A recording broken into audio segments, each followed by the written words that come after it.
Hello বন্ধুরা, সবাইকে জানাই গুড মর্নিং। বন্ধুরা কেমন আছেন? আশা করব আপনারা প্রত্যেকে ভালো আছেন। আর সবাইকে জানাই হ্যাপি সানডে। আজকের দিনটা আপনাদের সবার খুব ভালো কাটুক, আমি এই কামনা করি। আর আপনারাও সেই কামনা করবেন আজকের দিনটা যেন আমার খুব ভালো কাটে। তা বন্ধুরা এখন যাচ্ছি চার্চে, তা আপনারা সবাই সঙ্গে থাকবেন সারাদিন। কি করছি না করছি যতটুকু পারবো আমি আপনাদের সঙ্গে শেয়ার করব। আর বাইরে প্রচণ্ড জোরে বৃষ্টি হচ্ছে সকাল থেকে। তা আজকে রবিবার, আর দেখেছি রবিবার করেই বেশিরভাগ বৃষ্টি হয়। তা যাই হোক, ছুটির দিনে বৃষ্টি হলে সবারই ভালো লাগে বেশ। আর তা যাই হোক, আজকে আবার রবিবার, সবার ঘরে তো ভালো মন্দ হবে, আর এই বৃষ্টির দিনে খেতেও খুব ভালোই লাগবে। তো বন্ধুরা সবাইকে জানাই অনেক অনেক ভালোবাসার অনেক অনেক স্বাগত। তো বন্ধুরা রাস্তা দিয়ে যাচ্ছি, আর দুদিকে গাছপালাগুলো এত ভালো লাগছে না, একদম গ্রাম্য পরিবেশ। কেন কি বোম্বাইয়ের মধ্যে গাছপালা খুব কম দেখা যায়, মানে অক্সিজেনের খুবই অভাব আমাদের এখানে। তাই যাই হোক বন্ধুরা, চার্চে যাই। আর চার্চে গিয়ে জানি না আপনাদের সঙ্গে কতটা কি শেয়ার করতে পারবো, কেন কি চার্চে গিয়ে আমি খুব একটা ভিডিও করি না। আমার ঠিক মানে ভালো লাগে না সবাই দেখে, আর অনেকে এখনও জানে না যে আমি ভিডিও বাগেরা করি। আমার যেন কেমন একটা নিজেকে খুব ছোট ছোট মনে হয়। তা যাই হোক, যদি জীবনে কিছু করতে পারি নিশ্চয়ই একদিন পুরো চার্চটা কেমনভাবে হয় আপনাদের সঙ্গে অবশ্যই শেয়ার করব। তাই এখন যাচ্ছি আমরা। আর রাস্তাটা মোটামুটি ফাঁকা আছে, যেহেতু কাজে রবিবার, ওই জন্য রাস্তাটা একটু ফাঁকা আছে। তো বন্ধুরা যাও, চার্চ হয়ে গেছে, আর এই যে আবার আমরা বেরিয়ে পড়েছি। আর না বন্ধুরা, কিছুই শেয়ার করতে পারিনি আপনাদের সঙ্গে। তাই যাও, এখন আমরা একটু টিফিন করব, আর তারপরে বাড়িতে যাব। আর ভালোই বৃষ্টি হচ্ছে বাইরে বেশ। তা যাই হোক, এই যে আমরা চলে এসেছি, আর আমরা টিফিন নিয়ে বসেও পড়েছি। এই যে দেখুন কতটা বৃষ্টি হচ্ছে বাইরে, একদম ঝিরঝির ঝিরঝির করে বৃষ্টি হচ্ছে। তা টিফিনে নিয়েছিলাম, বাবা নিয়েছিল মিসাল পাও, আমি নিয়েছিলাম মশলা ধোসা, আর মেয়ে নিয়েছিল একটা বড় স্যান্ডউইচ। তা যাই হোক, এই টিফিন করে নিচ্ছি, কেন কি ঘরেতে পৌঁছাতে আমাদের প্রায় 12টা বেজে যাবে। প্রত্যেক রবিবার এরকমই হয়। তা বন্ধুরা টিফিন খেয়ে নিয়ে তারপরে আরও 2-3 জায়গায় যাওয়ার আছে। হ্যাঁ, এই যে আরেকটা জায়গায় আমরা গেছি, আপনাদের দাদাভাই একটু গেছে একটা জায়গায় কাজের জন্যই, ফোন এসেছিলো, মাপ নিতে গেছে। তা আমি আর মেয়ে গাড়িতেই বসে আছি। তো যে হোটেলের কাজ হয় সেই হোটেলের মালিকের ভাইয়ের বাড়িতেই গেছে।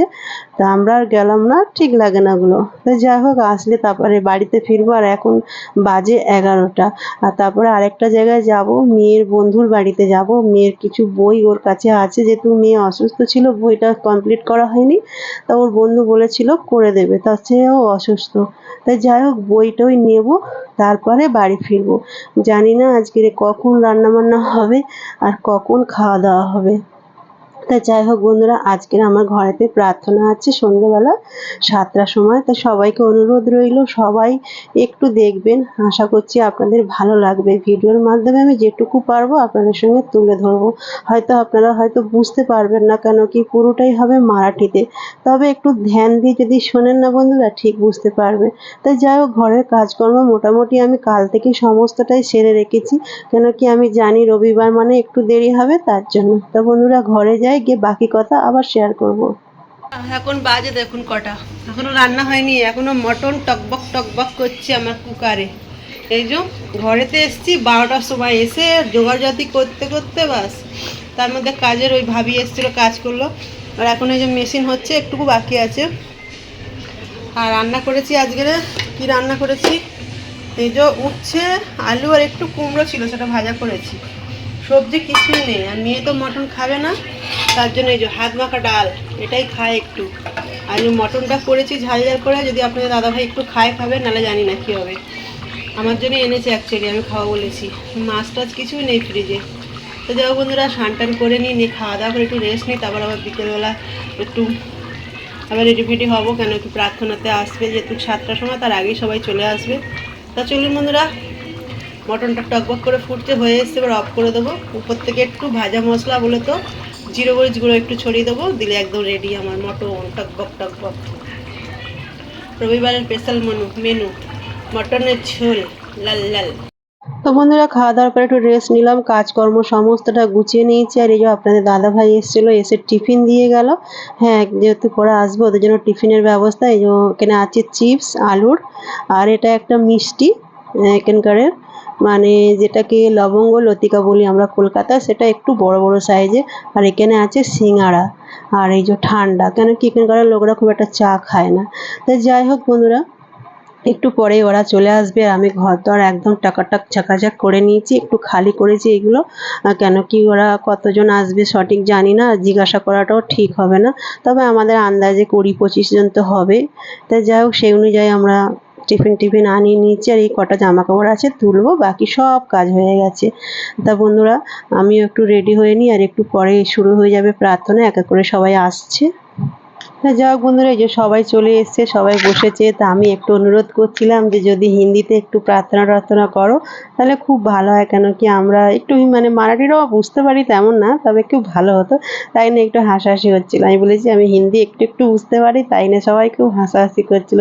তা যাই হোক বন্ধুরা দেখতে থাকুন। सोबत आहे परमेश्वर. जसं ती स्त्री गोंड्याला प्रभूच्या गोंड्याला स्पर्श करते त्या क्षणाला तिचा रक्ताचा झरा सुकून जातो. आणि हा पुढचं वचन आणखी जरा रीड करा. मग आपण गुप्त राहिलो नाही असे पाहून ती स्त्री कापत कापत पुढे आली व मी जाते आणि येशूच्या गोंड्याला स्पर्श करते. आणि तो विश्वास तिचा होता.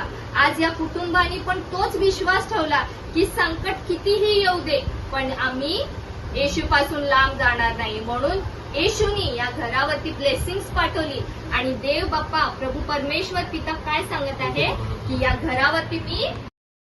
তো বন্ধুরা প্রার্থনা তো অনেকক্ষণ আগেই হয়ে গেছে, সবাই চলেও গেছে। আর তারপরে এই যে একটু ফ্রেশ হলাম, একটু গাটা ধুলাম, প্রচণ্ড গরম হচ্ছিলো আর প্রচুর মানুষ আসার কথা ছিল মানে চার্চের মেম্বাররা। তা যাই হোক বৃষ্টির কারণে বা কোনো কারণে বেশি জন আসেনি, ওই 10-12 জন মতনই এসেছিলো আর বাকি আমাদের ঘরের লোকরাই আমরা ছিলাম। তা যাই হোক ভালোভাবে প্রার্থনাটা হয়ে গেছে, ঈশ্বরকে ভালোভাবে ধন্যবাদ দিতে পেরেছি, সেই জন্য মানে খুব ভালো লাগছে আজকে। আমরা কি করি বলুন তো বন্ধুরা, আমরা যখন বিপদে পড়ি না তখন ঈশ্বরের কাছে মাথা ঠুকে ঠুকে পাগল হয়ে যাই যে প্রভু গো এই বিপদ থেকে তুমি আমাকে উদ্ধার করো। আর যখন আমাদের সেই বিপদটা আমরা কেটে যাই না, অনেক মানুষ আছে বা আমি নিজেও হয়তো অনেক সময় করেছি, আমরা কি করি তখন আর ঈশ্বরকে বলি না যে না ঈশ্বর আমি এখন ভালো আছি ধন্যবাদ দিই তোমাকে, আমরা হয়তো অনেকে ভুলে যাই এই কথাটা। কিন্তু আমরা যখনই বিপদে পড়ি যেমন ঈশ্বরকে ডাকি আর তেমন যখন আমরা ভালো হয়ে যাই তখনও আমাদেরকে ঈশ্বরকে ধন্যবাদ দেওয়া দরকার আছে। কেন ঈশ্বর কোনো সময় চান না যে তার সন্তানরা কষ্টে থাকুক বা রোগগ্রস্ত থাকুক বা মানে কি বলবো, যেটা আর কি আমরা মনে করি যে ঈশ্বর যেটা করেন ভালোর জন্যই করেন। তো যাই হোক ঈশ্বর বিপদ দিয়েছিলেন আমাকে বিপদ থেকে উদ্ধার করেছে। আর সত্যি কথা বলতে যে কথাটা মেন আমার বলার উদ্দেশ্য আপনাদেরকে, পুরো 1 বছরের মধ্যে আমরা 3 জনই মানে খুব বিপদের মধ্যেই পড়েছিলাম। আগস্ট মাসে শুরু হয়েছে আর আগস্ট মাসেই শেষ হয়েছে সেই বিপদটা। তো যাই হোক এই বছরটা হয়তো আমাদের জন্য খুবই খারাপ ছিল, তো খারাপের মধ্যে দিয়েও কিছু কিছু জিনিস হয়তো ভালো হয়। তো ঈশ্বর যেমন আমাকে পরীক্ষা করেছে তেমন আমাকে ভালো ফলও দিয়েছে। সেটা কি একটু বলি, যেমন দেখুন আমি আগস্টে আমার অপারেশন হয়েছিল, তা খুবই অসুস্থ ছিলাম, তো ঈশ্বরের কাছে প্রার্থনা করেছিলাম, ঈশ্বর আমাকে সুস্থ করেছে। তা আমি বাড়িতে হয়তো ধন্যবাদ দিইনি, আমি চার্চে ধন্যবাদ দিয়েছিলাম। আর আমি মুম্বাইতে গিয়েছিলাম মাউন্ট মেরি চার্চ, সেখানে গিয়েও ধন্যবাদ দিয়েছিলাম। তো যাই হোক তারপরে 1 বছর হতে না হতেই আপনাদের দাদা ভাইয়ের চোখের প্রবলেমটা দেখা দিল। তো যাই হোক ওনারা অপারেশনটা খুব ভালো হয়েছে, সব কিছু পয়সা করি ঈশ্বর সবই জুগিয়ে দিয়েছে আমাদের, কারোর কাছে আমাকে হাত পাততে হয়নি। তারপরে আপনাদের দাদা ভাইও মানে ঠিকঠাক আছে, একটু প্রবলেম আছে, এখনও বলবো না পুরোপুরি ঠিক হয়েছে, এখনও ওনার ট্রিটমেন্ট চলছে।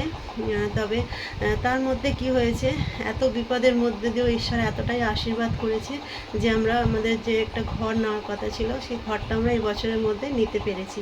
তার জন্য তো ঈশ্বরকে অনেক অনেক অনেক ধন্যবাদ দিই যে এত বিপদের মধ্যেও ঈশ্বর কিন্তু আমাদেরকে সমানে সাহায্য করে চলেছে। আপনাদের দাদা ভাইয়ের কাজ কোনো সময় বন্ধ হয়নি, সমানে কাজ চলেছে। আর উনি এতটাই অসুস্থতা তার মধ্যে দিয়েও সমানে কাজ করে গেছে আর কি। তো যাই হোক তারপরে আপনাদের দাদার অপারেশনের পরেই 2 মাসের মধ্যে তারপরে মেয়ের এরকম হয়ে গেল, ঠিক আগস্ট মাসেই হলো মেয়ের আবার বিপদটা। তা এখন মেয়ে খুব ভালো আছে, পুরো আগস্ট মাস থেকে শুরু হয়েছে আর আগস্টে এসে শেষ হয়েছে। এটা একটা জানি না কি পরীক্ষা ঈশ্বর আমাকে নিয়েছে। তা আমি এটা বলবো না ঈশ্বর আমাকে পরীক্ষা নিয়েছে, আমি বলবো ঈশ্বর হয়তো আমাকে আরও বেশি আশীর্বাদ করেছে। এই বছরের মধ্যে অনেক কিছু আমরা ভালো কিছু পেয়েছি। তাই ঈশ্বর যেমন আমাদের পরীক্ষা একদিক দিয়ে করেন, আরেক দিক দিয়ে আমাদের পরীক্ষার ফলও দিয়ে দেয়।